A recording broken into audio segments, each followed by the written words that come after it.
ये कहानी है एक छोटे से गांव रघुपुर की, जिसके पास एक पुराना खंडर था जिसे लोग बैग का किला कहते थे। गांव के बुजुर्गों का कहना था कि ये किला किसी रियासत का था जो सैकड़ों साल पहले अचानक वीरान हो गया। लोग मानते थे कि उस किले के अंदर एक विशाल खजाना छिपा हुआ था जिसे राजा ने अपनी मौत से पहले शापित कर दिया था। लेकिन इस खजाने की एक कीमत थी, मौत। अजय एक शहर का नौजवान अपने दोस्तों के साथ गांव घूमने आया हुआ था। अजय को रोमांच बहुत पसंद था और जब उसने गांव के लोगों से खजाने के बारे में और किले की कहानी सुनी तो उसे तुरंत उस खजाने को पाने का जुनून सवार हो गया। गांव वालों ने उसे बहुत समझाया कि वहां मत जाओ, लेकिन अजय ने ठान लिया था। उसके दोस्त सुनील और रजत भी उसके साथ ही थे।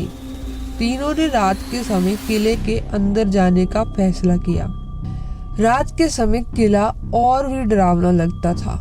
हवाओं की तेज सरसराहट, दूर से आने वाली उल्लू की आवाजें और घने पेड़ों के बीच छिपा वो खंडर, सब कुछ जैसे किसी खतरनाक राज को छिपाए हुए था।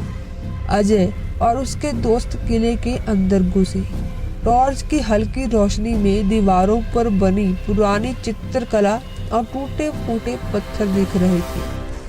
किले के अंदर घुसते ही उन्हें एक गहरा रास्ता मिला जो सुरंग जैसा लग रहा था।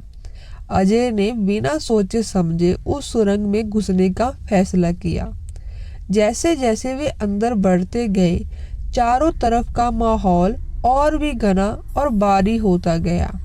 सुरंग के अंदर हवा भी मानो रुक चुकी थी और वहां का अंधकार ऐसा था मानो सैकड़ों सालों से किसी ने यहाँ कदम न रखा हो।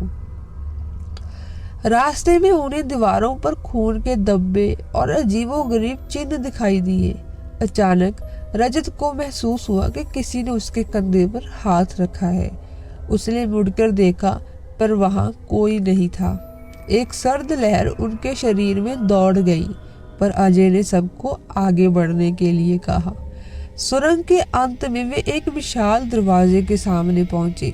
दरवाजे के पास एक छोटा कब्रिस्तान था जहां कई कब्रें टूटी फूटी पड़ी थी। अजय ने दरवाजा खोलने की कोशिश की, लेकिन दरवाजा जंग से जकड़ा हुआ था। तभी सुनील ने देखा कि एक कब्र से धुआं निकल रहा है। अचानक कब्र से एक कंकाल जैसा हाथ बाहर आया और सुनील के पैर पकड़ लिए। सबकी चीख निकल गई। किसी तरह अजय ने दरवाजे को धक्का देकर खोल दिया। दरवाजा खोलते ही वहां एक कमरा था जिसमें चारों तरफ सोने चांदी के सिक्के और गहने बिखरे हुए थे, पर उस कमरे की ठंडक असहनीय थी। अजय ने जैसे ही खजाने की ओर कदम बढ़ाया, अचानक कमरे के कोने से एक परछाई निकली। वो परछाई धीरे धीरे एक मानव आकृति में बदल गई। एक बुजुर्ग आदमी जिसके चेहरे पर नफरत और गुस्से का भाव था। वो राजा की आत्मा थी जिसने मरते वक्त खजाने को शाप दिया था। राजा की आत्मा ने कड़कती आवाज में कहा, जो भी इस खजाने को छुएगा वो अपनी मौत से नहीं बच पाएगा। लेकिन अजय ने उसकी चेतावनी को अनसुना करते हुए एक सोने का सिक्का उठाया। तभी कमरे की जमीन कांपने लगी और दीवारों से खून बहने लगा। रजत और सुनील ने डर के मारे वहां से भागने की कोशिश की, लेकिन दरवाजा अपने आप बंद हो गया।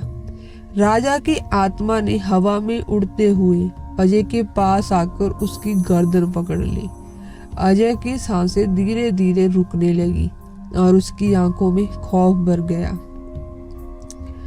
रजत ने किसी तरह एक भारी पत्थर उठाकर दरवाजा तोड़ने की कोशिश की। दरवाजा टूट गया और वे दोनों किसी तरह भाग निकले, लेकिन अजय को वो वहां छोड़कर नहीं जा सकते थे। उन्होंने देखा कि राजा की आत्मा अजय को खींचकर कब्रिस्तान की ओर ले जा रही थी। आखिरी बार सुनील ने हिम्मत जुटाई और अजय को खींचकर दरवाजे की ओर ले आया। तीनों लड़खड़ाते हुए खंडर से बाहर निकले। पर खंडर के बाहर पहुंचते ही अजय ने जब अपने हाथ की ओर देखा, जिस हाथ से उसने वो सिक्का उठाया था, वो हाथ पूरी तरह से काला पड़ चुका था। अजय के चेहरे पर अब अजीब सी मुस्कान थी और उसकी आंखें अब इंसानी नहीं रह गई थी। खजाना शापित था और जिसने उसे छुआ था वो अब कभी इंसान नहीं रह सकता। तीनों दोस्त वापस शहर लौट गए, लेकिन अब अजय वह इंसान नहीं था जो वो पहले था। खंडर का खजाना मिल गया था, लेकिन उसकी कीमत मौत से भी ज्यादा खतरनाक थी। क्या आप कभी ऐसे खजाने की तलाश में जाएंगे? कौन जाने किस खंडर में कौन सी आत्मा छिपी बैठी हो और कौन सा खजाना आपकी जिंदगी को बदलने के लिए तैयार हो। कभी कभी कुछ रहस्यों का पर्दाफाश ना करना ही बेहतर होता है।